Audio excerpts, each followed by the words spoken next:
சரி, நான் வந்து மேத்தா நகர் பானஜாத்திரிலேருந்து வரேன்.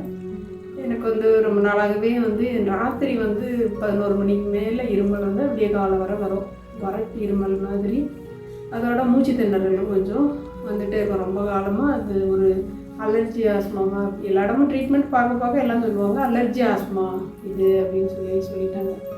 சரி, இதுக்கு மருந்தே இல்லை போல் அப்படின்னு நினச்சிட்டு இருந்தோம். திடீர்னு எங்கள் அக்கா வந்து நம்மளுடைய பவானி கிட்ட ட்ரீட்மெண்ட் எடுத்தாங்க. அவங்க வந்து சொன்னாங்க, நீர் ஒரு வாட்டி வந்து பாரு, சரியாயிடும் உனக்கு அப்படின்னு சொல்லி. சரி, நான் இங்கே வந்து ஒரு 5 நாள் ட்ரீட்மெண்ட் தொடர்ந்து எடுத்தேன். உடலில் மாற்றம் தெரியுது. அந்த தொடர் தும்மல் வந்து கண்ட்ரோல் ஆகிருக்கு எனக்கு இப்போ. அதே போல் அந்த சளியும் வந்து நல்லா வெளியே வர ஆரம்பிச்சிச்சு. அது வரையில் தலையிலலாம் அப்படியே அடைச்சிக்கிட்டு இருக்க மாதிரி இருக்கும். இப்போ கொஞ்சம் கொஞ்சமாக எனக்கு அப்படி வாய் வழியாகவே அந்த ஃபீலிங் எனக்கு நல்லா தெரியுது. அதுக்கப்புறம் இப்போ நான் நிம்மதியாக தூங்குறேன். முதுகெல்லாம் கொஞ்சம் இழுக்குதுமா அப்படின்னு சொன்னேன். அதுக்காகவும் அவங்க ட்ரீட்மெண்ட் எடுத்துருக்குறாங்க.